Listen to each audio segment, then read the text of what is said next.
నల్గొండ జిల్లా మాడుకులపల్లి మండలంలో ఆధ్యాత్మిక సామాజిక చైతన్యం వెల్లివిరిసింది. భీమనపల్లి గ్రామంలో నూతనంగా ప్రతిష్ఠించిన భారత రాజ్యాంగ నిర్మాత డాక్టర్ బిఆర్ అంబేద్కర్ విగ్రహాన్ని మిర్యాలగూడ ఎమ్మెల్యే బత్తుల లక్ష్మారెడ్డి ఘనంగా ఆవిష్కరించారు. బాబాసాహెబ్ ఆశయ సాధన లక్ష్యంగా కాంగ్రెస్ ప్రభుత్వం ముందుకు సాగుతోందని ఈ సందర్భంగా ఆయన స్పష్టం చేశారు. ఎమ్మెల్యే బత్తుల లక్ష్మారెడ్డి అంబేద్కర్ విగ్రహానికి పూలమాలలు ఎత్తి నివాళులర్పించారు. జై భీమ్ నినాదాలతో భీమనపల్లి గ్రామం మారుమోగింది. బడుగు బలహీన వర్గాల అభ్యున్నతి ధ్యేయంగా రాజ్యాంగ స్ఫూర్తితో తెలంగాణలో ఇందిరమ్మ రాజ్యం కొనసాగుతోందని ఎమ్మెల్యే పేర్కొన్నారు. ఒక శాసనసభ్యుడిగా నియోజకవర్గంలోని అన్ని వర్గాలకు సమన్వయం చేస్తానని, అంబేద్కర్ ఆశయాలకు అనుగుణంగా ప్రజాసేవలో ఉంటానని బిఎల్ఆర్ హామీ ఇచ్చారు. ఈ వేడుకలో ఎమ్మెల్యేతో పాటు పలువురు కీలక నేతలు, అంబేద్కర్ సంఘం నాయకులు, కార్యకర్తలు, కాంగ్రెస్ పార్టీ ప్రజాప్రతినిధులు పాల్గొన్నారు.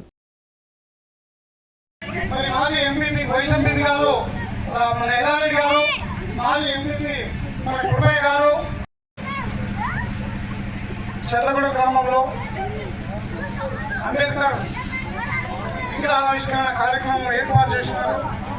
మరి ఈ కార్యక్రమానికి పెట్టాలని చెప్పి ఎంతో మంది దాతలు ముందుకొచ్చి మరి ఇచ్చినారు. ఈ దాతలందరికీ మరి పనిచేసిన కమిటీ సభ్యులందరికీ పేరు పేరున నా అభినందనలు తెలియజేస్తున్నాను.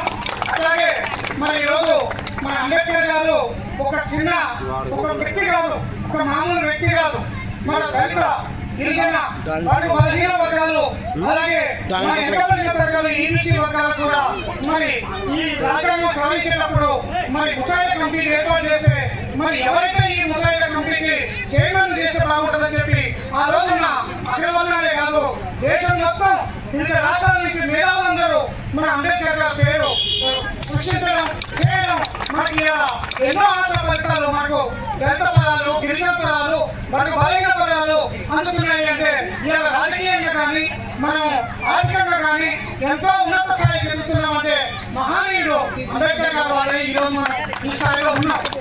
ఇవాళ గ్రామాల్లోనే కాదు దేశంలో కూడా సమానత్వం కావాలి అంటే ఆ రోజు రాసిన రాజ్యాంగం ఇవాళ అమలు చేయడమే మన గొప్ప ఆశయం. ఆ ఆశయంతో ఈరోజు మన అన్ని కులాల వాళ్ళు ముందుకు పోవడం జరుగుతుంది. మరి అంబేద్కర్ గారు ఏ వరకు ఈ పని చేశారు, ఆయన చదువుకునేటప్పుడు మనం ఎంతో మంది మన పిల్లల్ని బయట ఫీజులు కట్టి ప్రైవేట్ స్కూళ్ళలో చదివిస్తున్నాం. కానీ ఆ రోజు వాళ్ళ నాన్న మహారాష్ట్రలో ఒక ప్రైవేట్ స్కూల్ పంపిస్తే ఆయనకు చదువుకున్న లోపల కానివ్వాలి, ఆయనకు తాటాలు కట్టిరు. ఆ రోజుల్లో దళితులకు, గిరిజనులకు, బడుగు బలహీన వర్గాలకు వెనక నడిస్తే అగ్రవర్ణాలు, బాబుగారు మొత్తం తాటాలు కట్టి నిర్వహించేవాళ్ళు. అంటే మనం ఆ రోజు ఏ స్థాయిలో ఉన్నాం, అంబేద్కర్ గారు పట్టుదలతో, ఆశయంతో మంచి వాళ్ళ నాన్న ఏమని ఆశించిందంటే నా కుమారుడు దేశంలోనే ఒక మంచి పౌరుడు కావాలి, దేశంలోనే ఒక ప్రపంచ దేశంలో నా కొడుకు ఒక గుర్తింపు రావాలని చెప్పి రోజు స్కూల్కి పోతే వాళ్ళు రానియకపోయినా కిటికీలో ఉండి చదువుకున్నాం మా నేత మా కింద అంబేద్కర్ గారు. మరి అలాంటి వ్యక్తి ఒక భారతదేశ రాజ్యాంగాన్ని రాయడం అంటే మామూలు మాట కాదు. ఆయన వెనుక ఎంతో కష్టం ఉంది. మరి అణగారిన వర్గాలు ఎన్ని ఇబ్బందులు పడుతున్నాయో ఆ ఇబ్బందులు ఆయన కళ్ళతో చూశాడు. బావులలో నీళ్ళు జరుగుతునే లేదు, చెర్లలో నీళ్ళు జరుగుతునే లేదు, ముట్టుకుండల కాళ్ళ ఎక్కడ ఉంటే అక్కడ నీళ్ళు తాగాలి. ఆ రోజుల్లో మనకు తెలియని చాలా చరిత్ర ఉంది అంబేద్కర్ గారు.